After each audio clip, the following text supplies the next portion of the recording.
Welcome back to Universe Classes. स्वागत है आप सभी का यूनिवर्स क्लासेस में। मैं राम सिंह आप सभी का स्वागत करता हूं। दोस्तों, हम लोग प्रैक्टिस सेट कर रहे हैं टीजीटी और पीजीटी के लिए, जो कि हम इतिहास और पॉलिटिकल साइंस कर रहे हैं। इतिहास जो होता है हमारा सुबह में 8 बजे होता है, और पॉलिटिकल साइंस जो होता है 2 वीडियो आती है पॉलिटिकल साइंस की, एक आती है 7 बजे, एक आती है 9 बजे। तो आप इससे जुड़ना ना भूलें, और चैनल को सब्सक्राइब करने, वीडियो को लाइक करें और शेयर करें, कमेंट करके हमको मोटिवेशन प्रदान करें। तो चलिए शुरुआत करते हैं। बहुत तेज़ी से प्रैक्टिस सेल को सॉल्व करेंगे और जल्दी जल्दी हम इसको सॉल्व करेंगे। चलिए शुरुआत करते हैं पहले क्वेश्चन की। पहला क्वेश्चन है, निम्नलिखित में से कौन राज्य की उत्पत्ति के दैवी सिद्धांत का समर्थक था? बेंथम, जेएस मिल, हॉब्स या फिर जेम्स प्रथम? तो ये था जेम्स प्रथम। यह कथन किसका है कि प्राकृतिक अवस्था में जीवन एकांकी, दरिद्र, अपवित्र, असभ्य और क्षणिक था?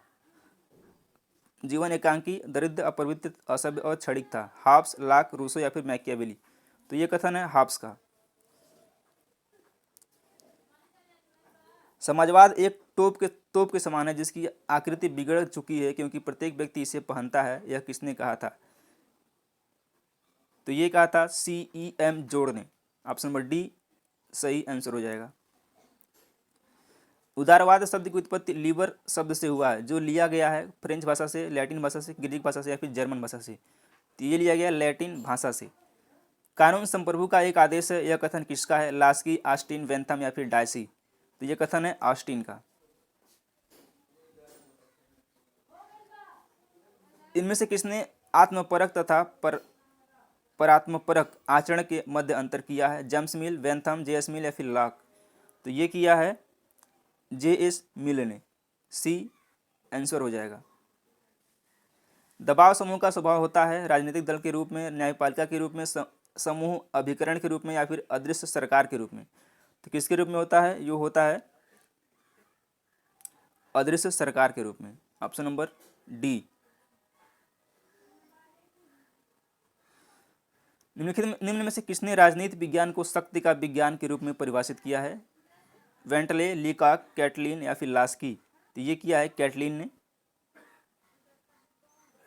सूचना अधिकार अधिनियम 2005 मुख्यतः किस उद्देश्य की सहायता करता है? कानूनी अधिकार, राजनीतिक सुधार, सामाजिक अखंडता या फिर पारदर्शी प्रशासन? तो ये करता है पारदर्शी प्रशासन का। अगला क्वेश्चन है,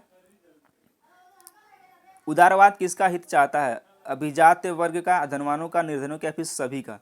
तो उदारवाद किसका धनवानों का हित चाहता है। भारत के निम्नलिखित प्रधानमंत्रियों का सही कालक्रम क्या है? तो आपको इसको लगाना है। आइए देखते हैं कैसे, कौन पहले है। चलिए लग गया है। VP सिंह, चंद्रशेखर, मोरारजी देसाई या फिर राजीव गांधी? तो सबसे पहले मोरारजी देसाई, उसके बाद राजीव गांधी, 3 4 3 4, उसके बाद कौन है? उसके बाद है VP सिंह, उसके बाद चंद्रशेखर। तो इस तरह से option number 3 4 1 2, option number A answer हो जाएगा।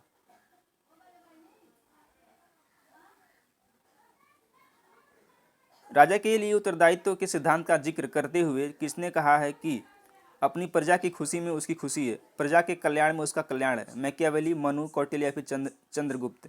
तो ये कहा है कौटिल्य ने। परमात्मा सत्य है और सत्य ही परमात्मा है, यह कथन किसका है? हेगल, महात्मा गांधी, मिल या फिर कौटिल्य? तो ये महात्मा गांधी का कथन है। ऑप्शन नंबर बी आंसर हो जाएगा।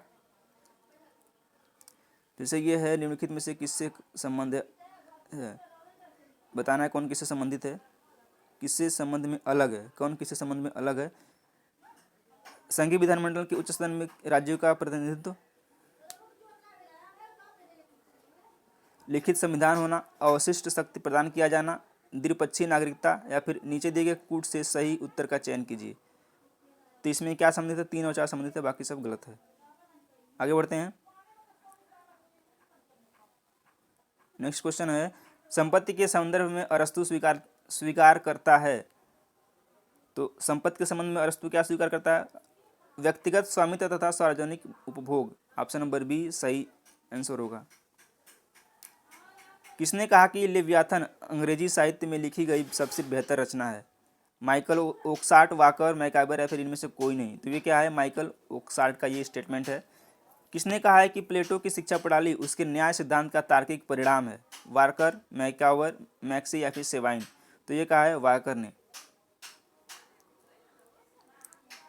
नेक्स्ट, प्लेटो की अध्ययन पद्धति कैसी है? आगमनात्मक, निगमनात्मक, उपयुक्त दोनों या फिर उपरोक्त में से कोई नहीं? तो जो प्लेटो की अध्ययन पद्धति है वो है निगमनात्मक। मनु के अनुसार निम्नलिखित में से कौन राज्य का अंग नहीं है? राजा, पुरोहित, अमात्य या फिर कोष? कौन नहीं है? पुरोहित राज्य का अंग नहीं है। कौन सा युग्म सुमेलित नहीं है? जॉर्ज सोरेल, संघ समाजवाद, हीगल व्यक्तिवाद, जीडीएच कोल श्रेणी समाजवाद या फिर लास्की बहुलवाद? तो हीगल जो है ये सही नहीं है, बाकी तीनों सही है। संघ लोक आयोग के अध्यक्ष एवं सदस्यों को उनके कार्यकाल की अवधि पूर्ण होने के पहले कैसे हटाया जा सकता है? तो ये हटाया जाता है सर्वोच्च न्यायालय की सिफारिश पर, राष्ट्रपति द्वारा नहीं जी, ऐसा ही है, सर्वोच्च न्यायालय की सिफारिश पर राष्ट्रपति द्वारा। Option number A will be right answer. Bentham के राजनीतिक चिंतन की इमारत किस विचार पर टिकी हुई है? लोकतंत्र, सुखवाद, स्वतंत्रता या फिर अधिकार? तो ये टिका हुआ है सुखवाद पर।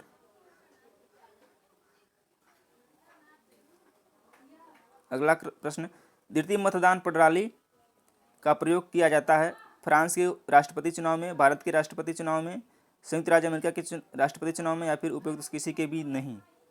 तो ये किया जाता है फ्रांस के राष्ट्रपति चुनाव में। नेक्स्ट है, भारत के किन मुख्य न्यायाधीशों में से किस एक ने राष्ट्रपति के रूप में कार्य किया था? जस्टिस MC महाजन, M हिदायतुल्लाह, BD जत्ती या फिर इनमें से कोई नहीं? तो ये क्या था? M हिदायतुल्लाह ने।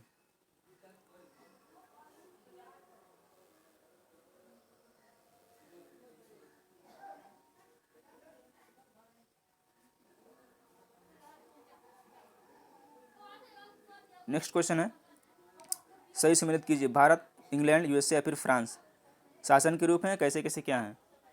तो आइए देखते हैं। ए का हो जाएगा भारत में कैसे शासन है? इस भारत में संसदात्मक एवं संघात्मक शासन है। भारत में संसदात्मक एवं संघात्मक, ए का 2, बी का 4, इंग्लैंड में एकात्मक है, एकात्मक और संघात्मक। USA में कैसा है? USA में है अध्यात्मक तथा संघात्मक, और फिर फ्रांस में है एकात्मक तथा गणतंत्रात्मक।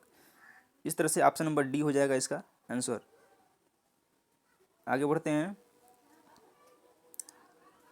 भारतीय संविधान के किस भाग में कल्याणकारी राज्य का वर्णन किया गया है? भाग 3, भाग 4, भाग 9 या फिर भाग 6? तो ये किया गया है भाग 4 में। मौलिक अधिकार और मूल कर्तव्य में मौलिक अंतर क्या है? मौलिक अधिकार राज्य द्वारा नागरिकों को प्रदत्त है, जबकि मूल कर्तव्य नागरिकों के दायित्व के रूप में वर्णित है। यही इसका आंसर भी हो जाएगा। आगे बढ़ते हैं और ये देखते हैं क्या फिर मैच करने वाला है। गोलकनाथवाद किससे संबंधित है? आधारभूत संरचना का सिद्धांत, केशवानंद भारतीवाद यानी कि 4 का 1, 4 का 1 इसमें एक ही में, इस तरह से ऑप्शन नंबर ए हो जाएगा। नेक्स्ट क्वेश्चन है हमारा, विधिक संप्रभुता के सर्वोत्तम व्याख्याकार कौन है? हालैंड, ऑस्टिन, हॉब्स या फिर लास्की? तो ये कौन है? ये हैं ऑस्टिन। आधुनिक दल व्यवस्था का उद्भव सर्वप्रथम कहाँ हुआ था? इंग्लैंड में, फ्रांस में, USA में या फिर भारत में? ये हुआ था इंग्लैंड में। नेक्स्ट क्वेश्चन, मार्क्स के पूर्ववर्ती काल्पनिक समाजवादी निम्नलिखित में से कौन नहीं है? GDH Cole, sir Thomas More, Charles Fourier या फिर सेंट साइमन? तो ये हैं GDH कोल। निम्नलिखित में से किसे हटाने का अधिकार संसद को नहीं है? उपराष्ट्रपति, मुख्य चुनाव आयुक्त, नियंत्रक एवं महालेखा परीक्षक या फिर महान्यायवादी? तो महान्यायवादी को हटाने का अधिकार संसद को नहीं है। लास्ट क्वेश्चन, 1688 की इंग्लैंड की क्रांति का दार्शनिक पिता किसे माना जाता है? हॉब्स, लॉक, रूसो या फिर वेंथम? तो ये माना जाता है लॉक को। तो ये रहे 34 क्वेश्चन जो कि इंपॉर्टेंट है आने वाले एग्जाम के लिए। तो उम्मीद करते हैं वीडियो पसंद आए, लाइक करें, चैनल को सब्सक्राइब करें, शेयर करें। धन्यवाद।